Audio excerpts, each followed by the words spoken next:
Olá, que bom ter você aqui conosco no nosso segundo devocional. Nosso devocional passado falamos sobre o casamento e o evangelho, como eles se complementam, como ao conhecer um você conhece o outro. Se você não assistiu, eu convido você a voltar lá no vídeo anterior e assisti-lo. E hoje eu quero de fato entrar na nossa passagem base que está em Efésios capítulo 5, versículo 21 até o 33, eu quero já convidar você a pegar a sua Bíblia, porque hoje nós vamos ler toda essa passagem e o intuito deste devocional de hoje é fazer você entender o contexto dessa passagem. Antes de nós entrarmos de fato aqui em cada coisinha, como faremos, hoje eu quero explicar para você o contexto. Quando Paulo escreveu aos Efésios, que sociedade ele vivia, quais eram os costumes de sua época, como um homem era visto, como uma mulher era vista na sociedade, quais eram os direitos, como eram as características daquela sociedade, porque talvez você leia aqui junto comigo e diga assim: nossa, que coisa ultrapassada, como Paulo pode falar um negócio desse? Ou talvez você ache muito moderno, eu não sei. Eu sei que eu quero ler com você esse texto e pensar o contexto que cercava toda essa passagem aqui. Abra comigo Efésios capítulo 5, versículo 21 até o 33. Paulo diz sobre o lar cristão, marido e mulher. Versículo 21. Sujeitem-se uns aos outros no temor de Cristo. Esposas, que cada uma de vocês se sujeite ao seu próprio marido, como ao Senhor. Porque o marido é a cabeça da esposa, como também Cristo é a cabeça da igreja, sendo ele próprio o salvador do corpo. Como, porém, a igreja está sujeita a Cristo, assim também a esposa se sujeite em tudo ao seu próprio marido. Maridos, que cada um de vocês ame a sua esposa, como também Cristo amou a igreja e se entregou por ela, para que a santificasse, tendo-a purificado por meio da lavagem de água pela palavra, para apresentar a si mesmo como igreja gloriosa, sem mancha, nem ruga, nem coisa semelhante, porém santa e sem defeito. Assim também o marido deve amar a sua esposa, como ama o próprio corpo. Quem ama a esposa ama a si mesmo, porque ninguém jamais odiou o seu próprio corpo, ao contrário, o alimenta e cuida dele próprio. Cuida dele, como também Cristo faz com a igreja, porque somos membros do seu corpo. Eis porque o homem deixará o seu pai e a sua mãe e se unirá à sua mulher, tornando-se os dois uma só carne. Grande é este mistério, mas eu me refiro a Cristo e à igreja. No entanto, também quanto a vocês, que cada um ame a sua própria esposa como a si mesmo, e que cada esposa respeite o seu marido. Paulo está falando do papel da mulher e do homem, e ele compara com o papel de Cristo sendo o noivo que ama a igreja e a noiva que somos nós que amamos o Senhor e servimos a Ele durante todas as nossas vidas. Talvez alguns conceitos, algumas palavras como submissão, como respeito, esteja longe dos padrões de relacionamentos que você vê no dia a dia de hoje, ou talvez algo passado para você, mas eu quero pensar 3 contextos culturais que estão em volta desta passagem aqui: os gregos, os romanos e os judeus. O que existia em comum, eu posso te antecipar isso, o que existia em comum entre judeus, gregos e romanos é que as mulheres, elas não tinham direitos legais nessa época. As mulheres eram vistas como propriedades. Enquanto elas não haviam se casado, elas eram propriedade de seus pais. Então o pai era o dono da filha, então a mulher era um simples objeto, ela tinha um dono, de fato um dono. O pai podia fazer o que quisesse com o seu filho. E quando essa mulher se casava, ela passava a ser a propriedade do seu marido. Então a mulher, ela nunca era livre, ela nunca era dona de si, ela nunca podia ter autonomia nas relações, porque ou ela era do seu pai, ou ela era do seu marido. Era como uma moeda de troca, ela só existia para dar prazer para os pais e prazer para os maridos depois. Bom, vamos lá. Começando com os judeus. É triste nós pensarmos como os judeus lidavam com as mulheres naquela época. Existia uma oração pela manhã feita pelos judeus, muito conhecida, e a oração deles dizia o seguinte: Senhor, nós te agradecemos por não ter nos feito um pagão, ou seja, alguém de outra religião que segue outro Deus.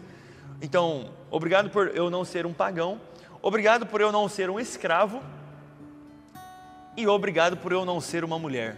A mulher não tinha direito nenhum, nem na oração. Os caras acordavam de manhã: Deus, muito obrigado porque eu não sou pagão, sirvo outro Deus. Obrigado que eu não sou um escravo. E obrigado porque o Senhor não me fez uma mulher. Algo muito comum na época entre os judeus era o divórcio. E era muito fácil, assim, era trágico a maneira que as pessoas lidavam com o divórcio nessa época, dentro do judaísmo. Porque os judeus, eles poderiam se divorciar por qualquer motivo. Os homens poderiam falar assim: ah não, essa comida aqui tem muito sal. Ah, a mulher não limpou o meu tênis direito, não limpou minhas sandálias, não limpou a casa. A mulher saiu sem o véu. Estamos divorciados. E aí ele largava a mulher. Embora a mulher não tinha direito nenhum. A mulher estava casada com aquele homem, vamos supor que ele se tornou um leproso. Pegou uma doença contagiosa de lepra, né, que era muito comum na época, transmissível pelo contato. A mulher podia se separar dele? Não. Ah, esse homem se tornou um apóstata. Ele se envolveu com coisas erradas, abandonou o Senhor, deixou de crer em Deus. A mulher podia divorciar-se dele? Não. Embora ele podia se divorciar da mulher. Ah, botou muito sal aí, tchau, estamos divorciados. Ela não poderia fazer isso por motivo algum. Além dos judeus, o contexto da passagem também envolve os gregos também estão envolvidos aqui. E o casamento na Grécia nessa época era algo assim banal, ridículo, ninguém acreditava nisso, era desvalorizado, as mulheres não tinham valor nenhum. A prostituição era algo assim, um pilar central do que existia dentro da Grécia naquela época. Alguns autores, né, vou citar algumas frases aqui para vocês, da época. Temos prostitutas para o prazer, concubinas para o sexo diário e esposas com o propósito de ter filhos legítimos. Olha o papel de uma mulher nessa sociedade, para os gregos.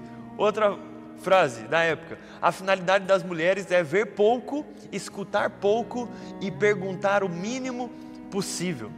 As mulheres eram tidas aqui apenas para dar prazer sexual para os seus maridos, para terem filhos e, né, então ter genealogias que fossem vir depois disso, e mais nada. Não era mais vista para nada. Olha, tenho filhos, faz sexo, essa é a finalidade de uma mulher, dar prazer. E olha lá ainda, né? Porque os gregos dividiam as mulheres, umas para dar prazer, outras para cuidar de casa, outras para ter filho. Então, a fidelidade conjugal na Grécia e para os gregos era algo banal, ridículo. Eles nem acreditavam mais nisso. Entre os romanos não era muito diferente. O preconceito com as mulheres era enorme nessa época que Paulo escreve esse texto. Por isso que você tem que entender o contexto, para você ver como Paulo foi revolucionário ao escrever isso. E nós vamos ver cada detalhe do que ele escreveu em outros devocionais. Mas os romanos, por exemplo, eles datavam assim as suas vidas, dividiam por épocas que estavam com mulheres. Então, assim, não é no ano tal eu fiz tal coisa. Não, quando eu estava com aquela mulher, eu vivi isso e isso e isso, eu conquistei isso, trabalhei nisso. Quando eu estava com aquela outra mulher, eu fiz isso, isso e isso. Os homens, eles não no ano tal, não era o ano tal, era quando eu estava com aquela mulher lá, com a mulher X, com a mulher Y, porque eles não ficavam com a mesma esposa durante toda a sua vida. Eles iam trocando de mulheres. Tem assim frases que eu coloquei aqui no nosso devocional, se você quiser baixar o nosso e-book e ter acesso a tudo isso depois, que, por exemplo, assim, uma mulher que teve 10 maridos durante a sua vida, e são registros históricos. Uma mulher que em 5 anos se casou com 8 maridos. Então, não existia essa fidelidade conjugal, esses direitos das mulheres que Paulo vai falar aqui. o que elas devem fazer, e mais, Paulo vai falar o que os homens devem fazer. Repare o que os homens não tinham nenhuma obrigatoriedade assim em nada. Quando nós olhamos para o que Paulo escreveu aos Efésios, dentro desse contexto, Paulo não escreveu aos Efésios semana passada com o direito de mulheres, com um papel bem estabelecido entre os relacionamentos, embora ainda hoje a gente veja uma relação bem complicada em muitos casos, homens que não respeitam as mulheres, mulheres que não têm voz, não são ouvidas dentro de casa. A gente vê isso ainda hoje, e é muito cruel, e é muito errado isso. Eu não sei como que você equilibra as coisas no seu relacionamento, mas vocês deveriam estar face a face, olho no olho, dividindo as tarefas e obrigações da sua casa. Foi para isso que Cristo nos chamou. Nós temos papéis que podem ser diferentes, mas os dois estão trabalhando um pelo outro. Como eu falei no devocional passado, sobre considerar o outro superior, como ser servo do outro, como amar ao outro, como se submeter ao outro. Essa é a relação que o Evangelho nos propõe. Não essa relação de usar as mulheres, de os homens não terem nenhuma obrigação. Não é isso que o Senhor quer para nós. Por isso, eu separei esse devocional apenas para te explicar o contexto da passagem que nós estaremos trabalhando durante todos esses devocionais restantes. O convite para você é, agora que você entendeu o contexto, quando terminar esse devocional, pega de novo a passagem e lê de novo e percebe, antes da gente ir para os próximos devocionais, perceba os papéis da mulher e do homem dentro de um casamento. Como é completamente diferente do que a oração dos judeus, do que as práticas dos romanos e dos gregos. Você vai ver que Paulo foi extraordinário. Assim, ele rompeu com tudo que existia e trouxe de fato o que Cristo esperava para um casamento através desse texto. Por isso que esse texto é lindo e deve guiar as nossas vidas conjugais. Que o Senhor te abençoe, que você reflita um pouquinho sobre como está a sua relação e a sua relação com o seu cônjuge.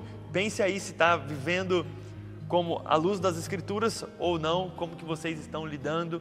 Eu quero te lembrar que nós temos um e-book preparado para você com tudo isso que eu estou falando, escrito com versículos e tudo mais, para você ter acesso. Eu espero que você deixe o seu like aqui nesse vídeo, compartilhe com as pessoas que você ama e que você pegue na mão do seu cônjuge e ore com ele hoje, pensando um pouquinho mais sobre isso que nós estamos aprendendo aqui nesses devocionais. Que o Senhor te abençoe e eu te espero no nosso próximo.